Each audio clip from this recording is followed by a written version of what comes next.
주시는 하나님 말씀 보겠습니다. 구약 성경 시편 73편 25절로 28절입니다. 855페이지.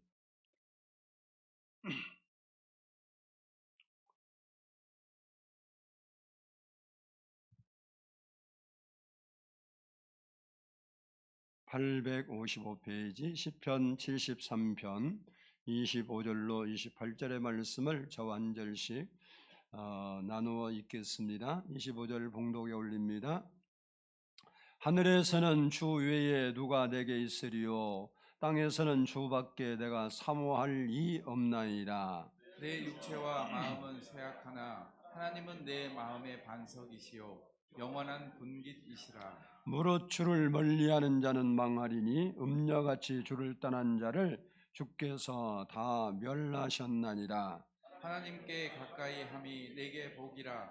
내가 주 여호와를 나의 피난처로 삼아 주의 모든 행적을 전파하리이다. 아멘. 이 시간에는 성가대의 찬양이 있겠습니다.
기도드리겠습니다. 사랑해 주님 감사합니다. 사랑합니다. 오늘도 이렇게 저희를 불러주시고 하나님께 예배하며 또한 말씀을 저희가 듣게 해주시니 감사합니다.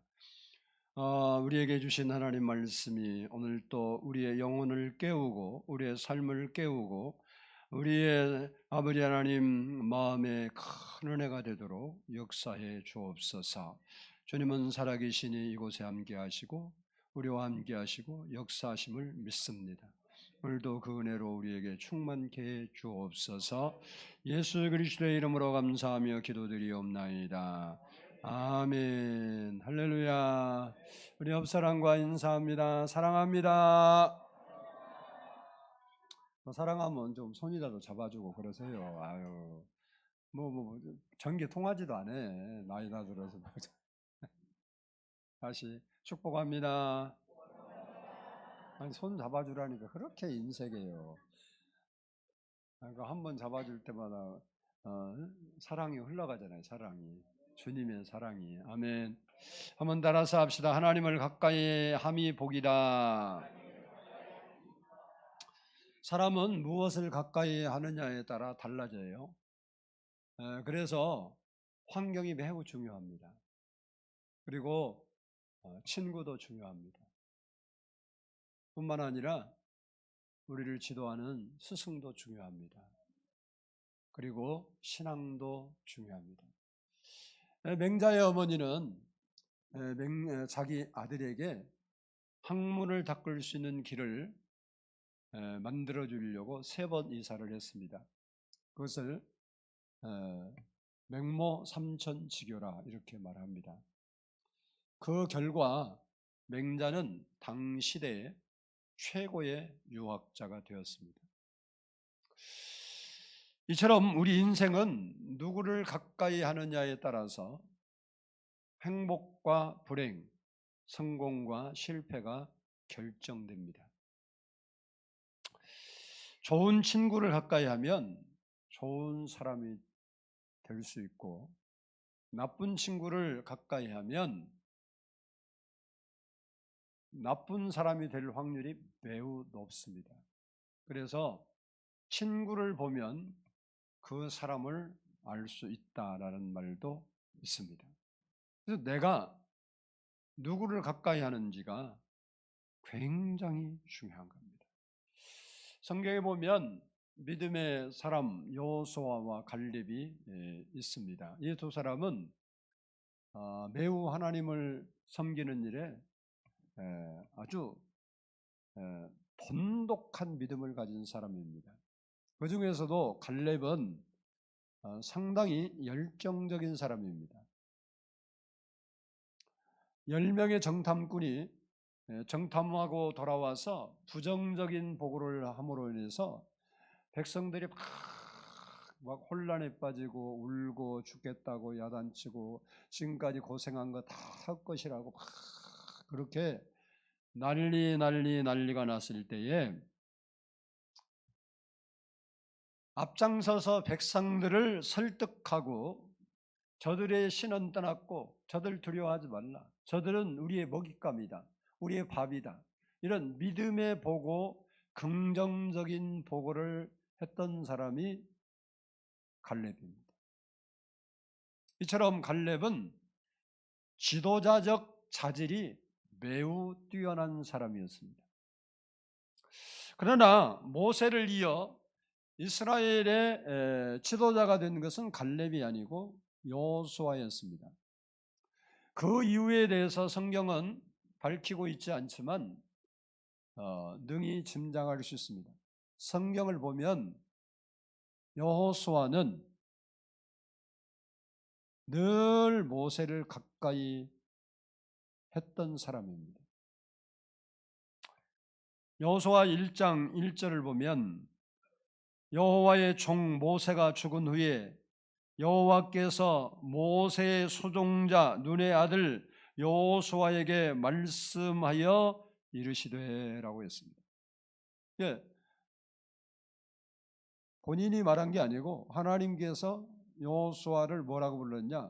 모세의 수종자다. 옛날에는 시종이라고 그랬는데 수종이라는 말은 섬긴다, 봉사한다는 말입니다. 그러니까 여호수아는 모세의 수종자가 되어서 항상 모세를 가까이 하며 섬겼다. 그런 말이에요. 그리고 출애굽기 33장 11절을 보면 사람이 자기의 친구와 이야기함과 같이 여호와께서는 모세와 대면하여 말씀하시며 모세는 진으로 돌아오나 눈의 아들 젊은 수동자 여호수아는 회막을 떠나지 아니하니라라고 말씀하고 있습니다. 이 말씀을 보면 여호수아는 하나님이 임재하신, 오늘날 말하면 이 성전인데, 그 회막을 모세는 볼일 보고 돌아갔는데 떠나지 않고 그 자리를 지켰다, 이렇게 말합니다. 다시 말하면 여호수아는 하나님을 늘 가까이 하는 삶을 살았다라는 말이에요. 그러한 것들이 이유가 되어서 여호수아는 모세의 후계자로 이스라엘의 지도자가 되었던 것입니다. 오늘 본문 말씀도 누구보다도 하나님을 가까이 했던 사람 아삽이라는 분이 지은 시입니다. 이 아삽은 다윗 왕 시절에 있었던 인물로 성전에서 악기를 연주하고 찬송하는 일을 맡았던 사람입니다. 그는 악사로서 찬양하는 사람들을 지휘했던, 음악에 능통했던 자입니다.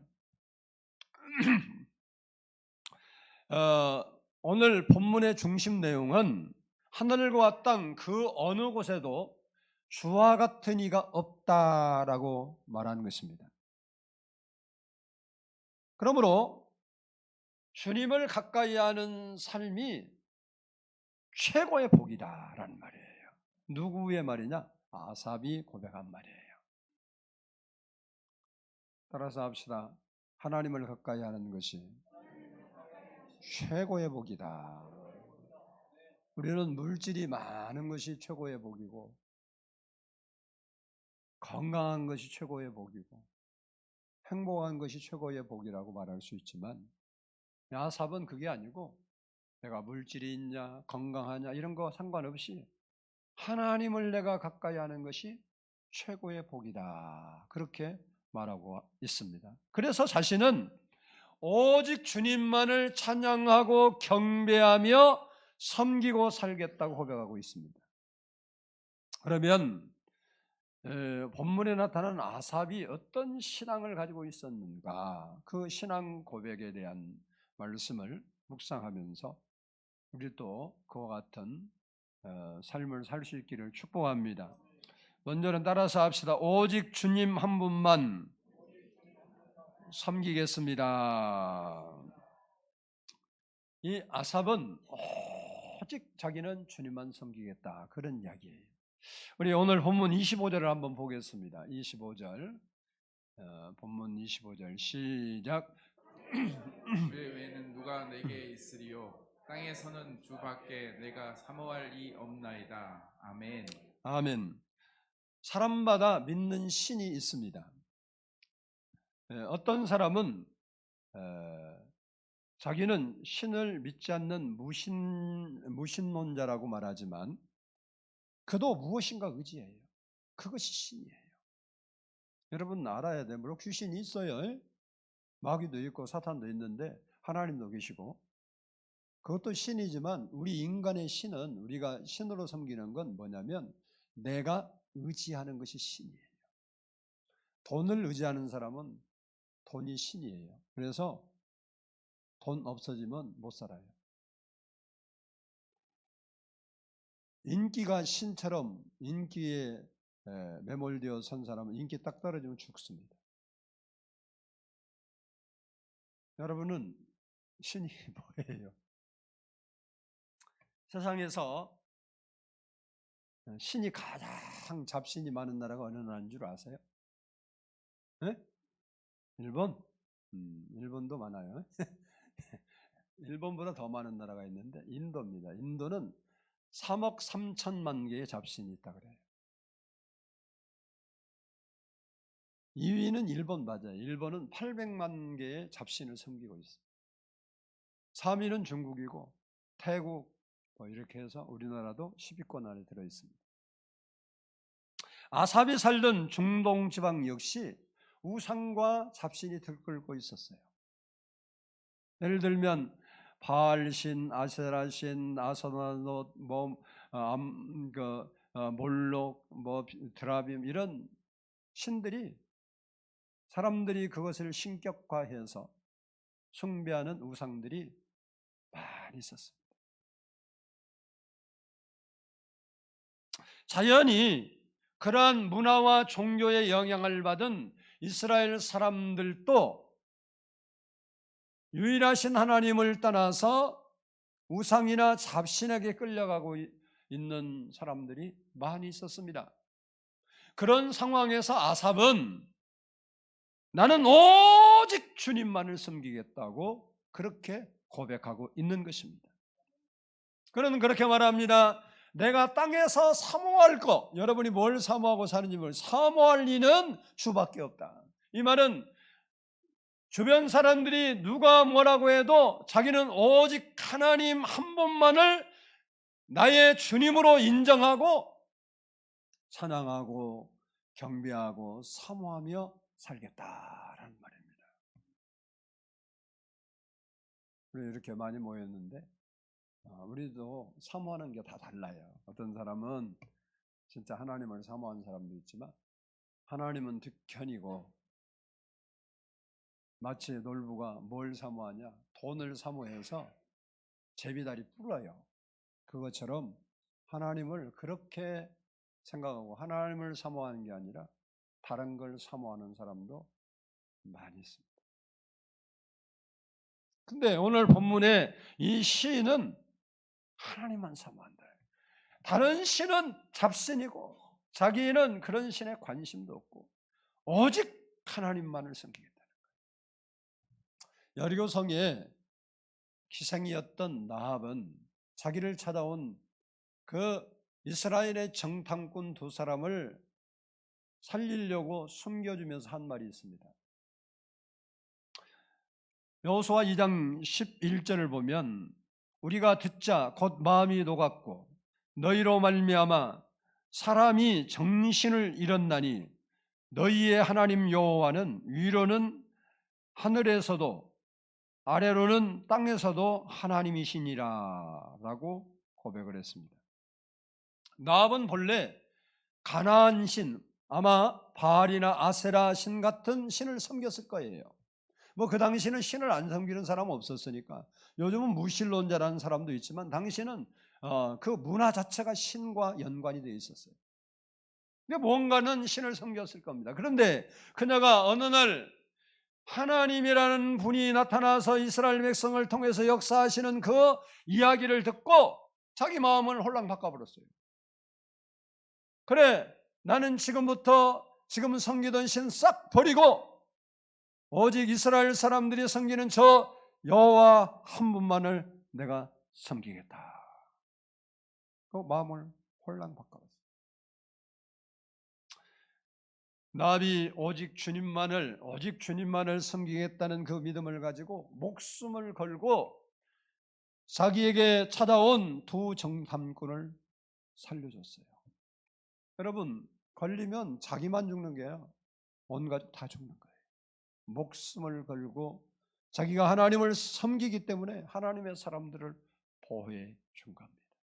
그로 말미암아 여리고성이 멸망당할 때, 그리고 그 안에 살던 사람들이 모조리 죽임을 당할 때 나합과 그 집에 있던 사람들만 구원을 받았습니다. 그리고 훗날에 메시아의 족보에 기록되는 축복을 받았어요. 이방 여인, 칼에 죽든 돌에 맞아 죽든 죽어야 마땅한 그 여인이 내가 오직 하나님만을 섬기겠다는 그 결단을 목숨을 걸고 지키다가 그는 이방 여인이, 이스라엘도 유명한 여인이 많은데 그 여인이 아닌 이방 여인, 그것도 기생이었던 그 여인이 메시아의 족보에 기록된 거예요. 놀랍지 않습니까? 도저히 될 수 없는 일이 있어.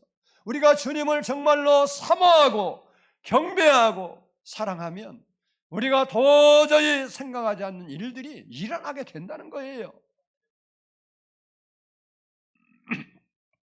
이처럼 오직 주님만을 사모하고 의지하는 사람들은 복을 받았고 은혜를 받았습니다.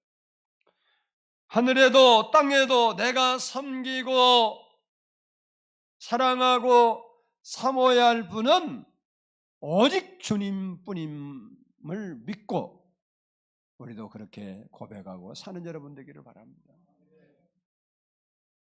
내가 믿고 살 건 돈도 아니고 돈이요 오늘 있다 내일 사라져요. 그래서 성경에 보면 돈이 날개가 달렸대요. 성경의 말로. 그래서 어떤 사람에게 있다가 하나님이 가라 그러면 싹 가버린다. 우리에게 가진 돈 잘 통장에다 차곡차곡 모아 놓아 보세요. 여러분은 한 푼도 못 쓰고 그냥 죽어요. 후손이 쓰겠지. 그러니까 어차피 돈이 우리 살려주는 거 아니에요. 근데 사람들이 돈에 미쳐 돌아가는데 돈을 사랑해서 돈이 오지 않아요. 하나님을 가까이 하면 돈이 와요. 욕심 내려놓고 하나님 주신 대로 내가 차곡차곡 하나하나 이루어가면 하나님은 반드시 우리에게 복을 줘요. 그러니까 여러분이 하나님은 나한테 복 안 줬다 그러는데 그 사람 인생을 다 돌아보잖아요. 복 받을 기회 하나님 다 줬어요. 일어날 수 있는 기회 다 주었어요. 내가 그때 그렇게 했으면 내가 이 생고생 안 하는데 그 생각이 드는 것들이 많이 있을 거예요. 돌아보면. 근데 하나님이 안 줬다고 해서 아니요. 하나님을 가까이 하면 우리가 내려놓고 하나님께 가까이 가면 하나님이 다 채워주시는 거예요. 여러분도 오직 내가 사모할 분은 하나님밖에 없음을 고백하고 사는 믿음의 사람 되기를 축복합니다. 두 번째로 따라서 합시다. 하나님은 내 마음의 반석이십니다. 우리 26절을 보겠습니다. 26절 시작. 내 죄와 마음은 쇠약하나 하나님은 내 마음의 반석이시요 영원한 분깃이시라. 아멘. 아멘. 시인은 사람의 육체를 뭐라고 표현했냐면 쇠약하는 존재다라고 말하고 있습니다. 즉 자꾸자꾸 약해지고 힘이 없어지다가 죽게 되는 존재다. 뭐 여기 부인할 사람 하나도 없죠. 저도 옛날엔 계단을 막 뛰어내렸는데 계단을 뛰어내려 무릎이 시큰거리더라고요. 그래서 살살 걸어요.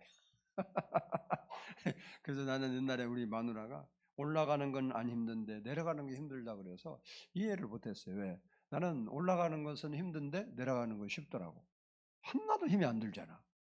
근데 무슨 말인지 조금 아직 뭐 제대로 이해는 못했지만 뭐 그러다고 많이 아픈 게 아니고 이렇게 밑으로 가는가 무릎에 이게 무리가 간다는 걸 느꼈어요. 그래서 어느 때는 약간씩 이상한 걸 느껴. 하나님 아직 그럴 때가 안 된대요. 그러고 걸어가요.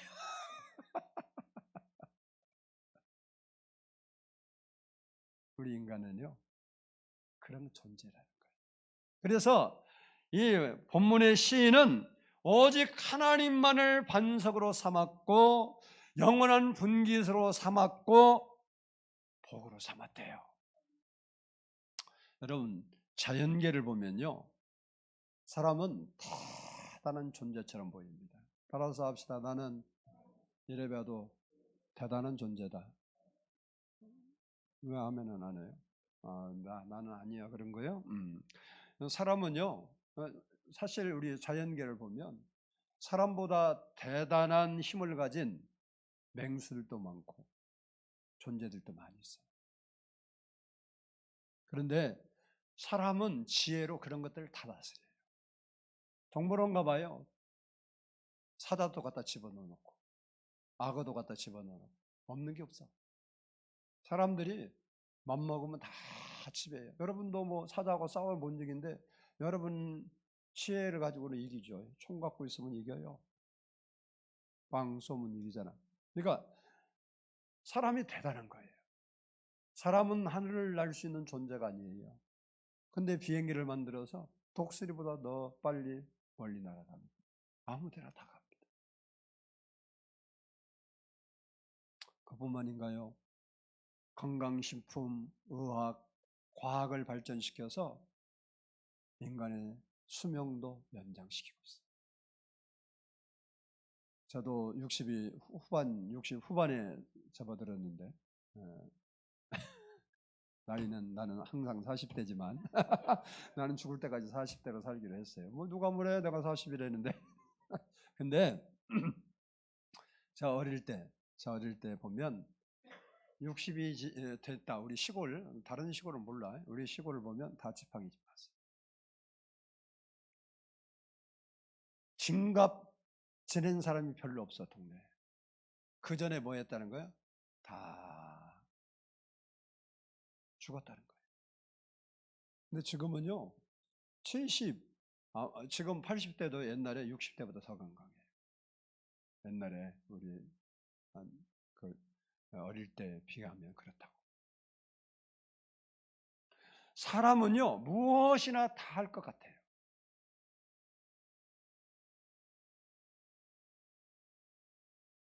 앞으로 얼마만큼 세상이 변화를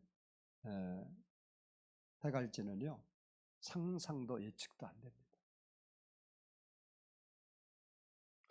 이처럼 대단한 존재처럼 보이는 인간인데요. 그러나 우리 인간은요 내일 살지 죽을지도 모르는 아주 무능하고 연약한 존재에 불과해요. 그렇게 위대하게 보이고 멋지게 보이는 인간인 같은데 사실 우리는 내일 살지 죽을지도 모르는 무능한 존재이고 연약한 존재에 불과합니다. 그래서 성경은요 이사야 22절 보면 2장 22절 보면 인생을 의지하지 말라 그의 호흡은 코에 있나니 셈할 가치가 어디 있냐. 인생 내가 몇 살이다 이거 셈할 가치가 없대. 내가 90년에 그 자랑거리 아니래. 그거 하나님이 그만큼 생명 연장해 준 게 감사한 것 뿐이지 우리의 삶은 이 호흡에도 숨 끊어지면 죽는다는 거예요. 그래서 성경이 뭐라고 어리석은 부자에게 뭐라고 그러냐. 야 네가 그렇게 자랑하는데 내가 오늘 밤에 내 영혼을 취하리니 그러면 네가 쌓아놓은 것이 누구엇이 되겠느냐 이렇게 물어요.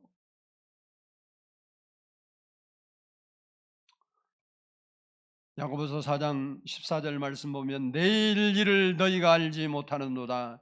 너희 생명이 무엇이냐? 너희는 잠깐 보이다가 없어지는 안개니라. 우리의 생명은 안개와 같대요. 여러분이 안개 촉하게 꼈다가도 순식간에 거치죠.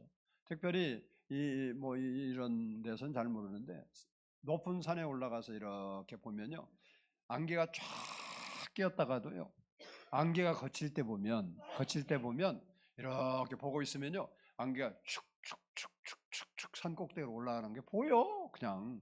근데 순식간에 그렇게 앞이 하나도 안 보이던 그 산봉우리가 축축축축 올라가면서 환하게 펼쳐지는 안개 쉽게 사. 여러분 따라서 우리의 생명은 안개와 같다. 하나님이 안 지켜주면 여러분이 살 것 같지 못 살아. 건강하다 살아요. 교통사고로 죽는 사람이 얼마 많아. 그러면 교통법규 잘 지키고 보도부르고 지나가고 뭐 그러면 살아. 아니요. 가게에 앉아있다가 죽더라고. 차가 돌진해서 가게에 앉아서 죽어. 제가 아는 목사님은 다리를 절어요. 옛날 봉고 타고 다닐 때인데 옛날 봉고는 오늘날 같이 껍데기가 없어요. 무조건 앞에서 받으면 무조건 다리 병신돼요. 앞에가 없어서 완충작용을 못해. 근데 가만히 있는데 차가 와서 받아갖고 그렇게 됐어요. 그래서 절어요. 지금도 절어. 한쪽 다리를.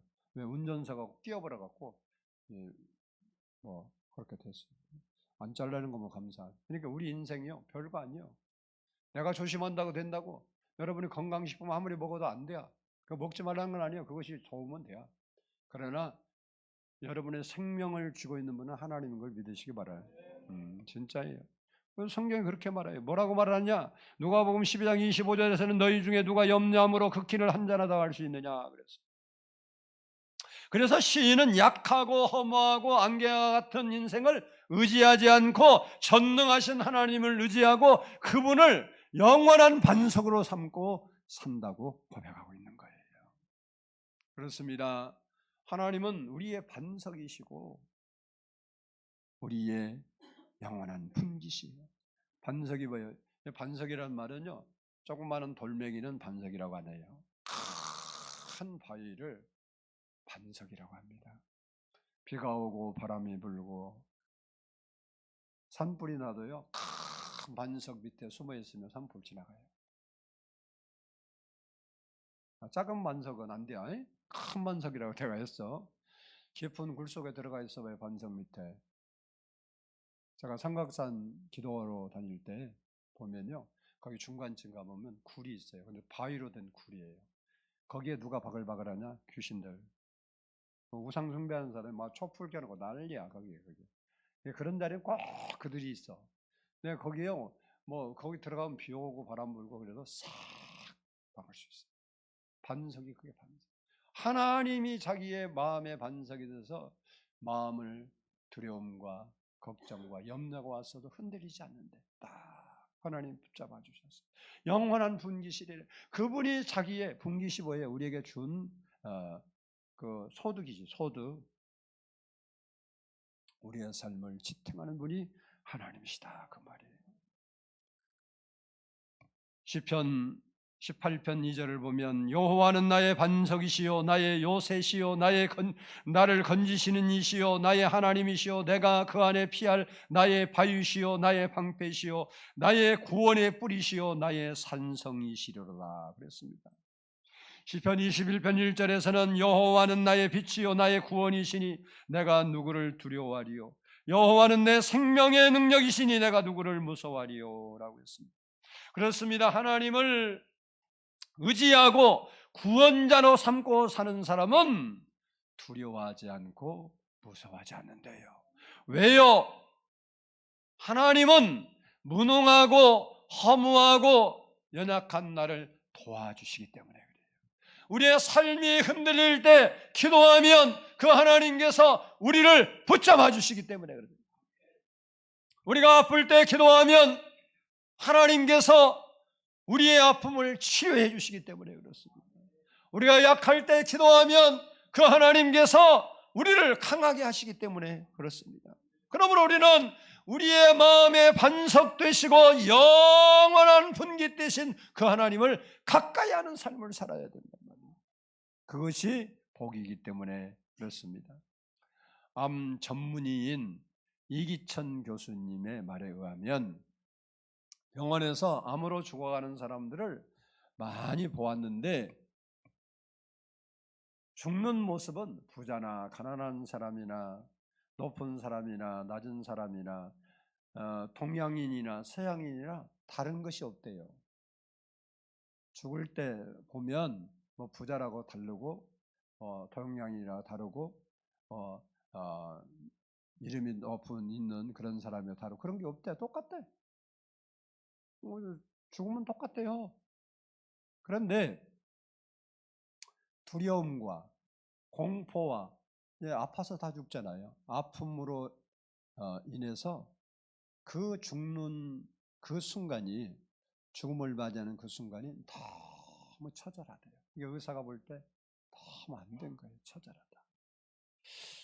그런데 그리스도의 경우는 다르대요. 편안하게 죽는 사람들은 모두가 주를 바라보는 사람이었다라고 말합니다. 왜 그럴까요? 신이 고백한 대로 나의 영원한 반석이시오 피난처이신 하나님을 믿기 때문에 그래요. 그 안에 하나님이 계시기 때문에 아플 때 다 아파요. 예수 믿는 사람은 뭐 통증이 없는 거야. 그건 아니겠죠. 아프죠. 근데 죽는 순간에는 다 저도 본의 아니게 직업이 목사다 보니까 죽은 사람을 많이 봤어요. 뭐 장례하는 것은 수도 없이 봤지만 막 죽음을 막 임종을 맞이한 사람 많이 봤는데 어떤 사람은 천사처럼 아주 평온한 가운데 죽어 있는 얼굴의 모습이 그렇게 보이는 사람도 있고 어떤 사람은 막 안 죽으려고 막 발버둥치다 막 인사 찡그리고 이상한 그 모습을 하면서 죽은 사람도 있어요. 왜? 다 같이 죽어도 하나님을 피난처로 삼고 영생의 소망을 두고 내가 가야 할 곳은 저 하나님 나라. 저 배는 천국길. 저 배는 하나님 나라를 사모하는 그 사람은 죽는 순간에도 하나님의 은혜를 입는다는 거예요.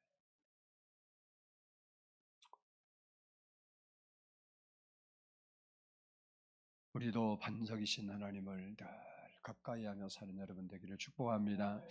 마지막으로 따라서 합시다. 하나님을 가까이함이 내게 복입니다. 우리 28절을 보겠습니다. 28절. 28절. 그래야 한번 같이 펴놓은 사람 읽으세요.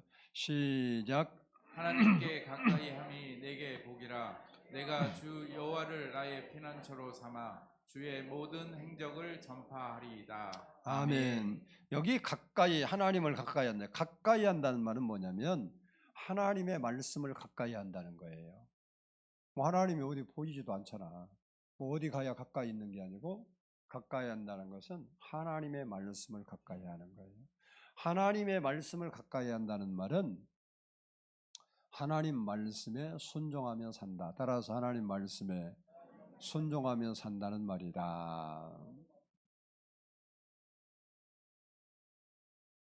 성경을 보면 하나님을 멀리했던 삼손이나 또 가인이나 또 가룟 유다나 사울 왕이나 이런 사람들은요 다 실패한 인생을 살았어요. 그러나 하나님을 가까이 했던 모세나 다윗이나 아브라함이나 수도 없이 많지만 마리아는 멋있고 아름다운 인생을 살았습니다. 그러면 우리가 어떻게 해야 하나님을 가까이 할 수 있는가? 이 부분을 잠시 살펴보려고 하는데 첫 번째 따라서 합시다. 하나님을 사랑하고 간절히 찾아야 한다. 잠언 8장 17절을 보면 나를 사랑하는 자들이 나의 사랑을 입으며 나를 간절히 찾는 자가 나를 만날 것이니라. 그래서 하나님을 사랑하고 가까이 한다. 이 말은 뭐냐면 하나님을 예배하는 삶을 말해요. 여러분은 여기도 일주일에 딱 한 번 예배함으로 신앙생활을 유지하는 분들도 있지만 우리가 하나님을 예배를 더 많이 드려야 돼요. 집에서도 드리고 교회에서도 여러 가지 예배에 참석하고. 그래서 그것이 하나님을 사랑하는 증거예요. 부모를 사랑한다는 증거는 자녀들이 자꾸 부모에게 무난하고 찾아오는 거예요. 맞죠? 맞다고 그래. 맞잖아. 근데 1년 내내 가도 한 번도 안 찾아오고 전화도 안 하고 그게 사랑하는 거 아니에요. 부모를 사랑하는 사람은, 또 어떤 사람들은 아침마다, 제가 TV에서 들은 소리예요. 여러분은 나는 그렇게 해본 적이 없어. 하라는 소리도 안 하지만 아침마다 부모님에게 전화를 드린다고 하더라고요. 아침마다. 할 일이 그냥 문안 인사. 그거 돈 줘도 못 하는 거예요. 그만큼 부모를 귀히 여기고 사랑하니까 하는 거죠. 그래서 그게 일상이에요. 일상. 늘 그렇게 한대. 바로 그렇게 하는 사람이 찾아는 자주 안 가겠어요. 그러니까 하나님을 사랑하고 간절히 찾는다는 말은 하나님께 자주 예배 드리는 거예요. 여러분에게 예배 드릴 기회가 있을 때마다 예배를 드려요.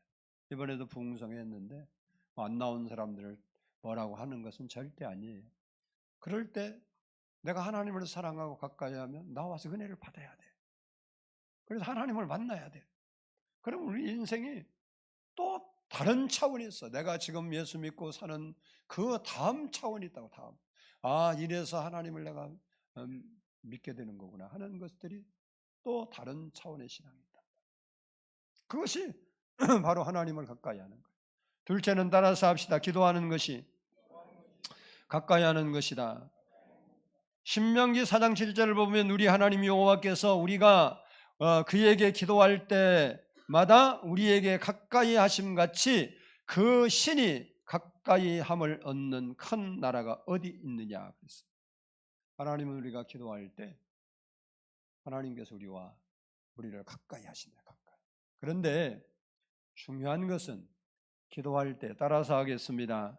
진실하게 기도해야 한다. 시편 145편 18절을 보면 여호와께서는 자기에게 간구하는 모든 자, 곧 진실하게 간구하는 모든 자에게 가까이 하시는도다 그렇게 말해요. 그러니까 기도를 우리가 할 때마다 하나님은 우리를 가까이 하시는데 진실한 기도를 하는 사람을 가까이 하신다는 거예요. 그러면 이게 무슨 말이냐면 진실한 기도란 말은 회개할 것 회개하고 버릴 것 버리고 결단할 것 결단하고 진실한 마음으로 기도할 때 하나님이 그 기도를 들으신다는 거예요. 근데 우리는 버릴 것도 그냥 갖고 있고 회개할 것도 그냥 갖고 있고 그리고 안타까워서 주여 그건 진실한 기도가 아니에요. 우리의 잘못된 것은 버려야 되는 거예요. 하나님이 싫어하는 것은 우리가 버리고 회개하고 돌이켜야 되는 거예요. 그리고 주님을 부를 때 주님께서 응답하신다는 겁니다. 셋째 따라서 합시다. 복음을 전파하는 것이 가까이 하는 것이다. 28절 끝을 보면 주의 모든 행적을 전파하리다 그랬습니다. 이 말은 시인이 하나님이 행하신 일들을 자기의 입과 삶으로 전하겠다는 거예요. 즉 복음을 전파한다는 말이고 하나님께서 내게 베푸신 은혜와 기적 같은 일들을 이웃에게 전파하며 살겠다는 선언입니다. 우리는 우리에게 여러분이 하나님의 은혜를 입었다고 생각하면 여러분이 나는 하나님의 은혜를 전혀 모르고 나는 구원받은지도 모르겠고 하나님 은혜인지 은혜를 입었는지 모르겠다. 그런 사람은 전도 안 해도 돼요. 자기도 모르는데 뭐 전도해 어떡하라고. 근데 나는 하나님의 은혜를 입은 사람이라고 생각되고 그리고 구원받은 생각되고 하나님이 믿어진다. 그러면 그걸 전해야 돼. 그리고 내 인생에 하나님이 개입하셔서 행하신 일들이 있으면 그것을 믿지 않는 가족이나 친구들이나 이웃에게 전파해야 하는 것이 하나님을 가까이 하는 거라는 겁니다. 입 꼭 닫고 살지 말고 막 하나님이 한 일은 터뜨려야 하나님이 책임을 지는 거예요. 간증이라는 게 그래서 중요해요. 사람들은 하나님 원 일이라면 자기 혼자 숨기고 꽉 끝내는데 아니요. 그거 하나님 보장이 없어요. 내가 하나님이 나에게 이런 일을 했다고 행했다고 선포를 해야 하나님이 그 일을 왜? 그런데도 하나님이 끝까지 안 책임지면 문제가 생기잖아. 거짓말이 되잖아, 거짓말. 근데 우리는 이게 잘 안 돼. 가까이 하는 것은 내가 받은 은혜를 증거하며 사는 겁니다. 하나님을 가까이 할 때 범사가 잘 됩니다. 하나님을 가까이 할 때 평안합니다. 하나님을 가까이 할 때 승리합니다. 하나님을 가까이 할 때 기쁨과 즐거움이 있습니다. 하나님을 가까이 할 때 염려와 걱정이 사라집니다. 하나님을 가까이 할 때 질병도 떠나갑니다.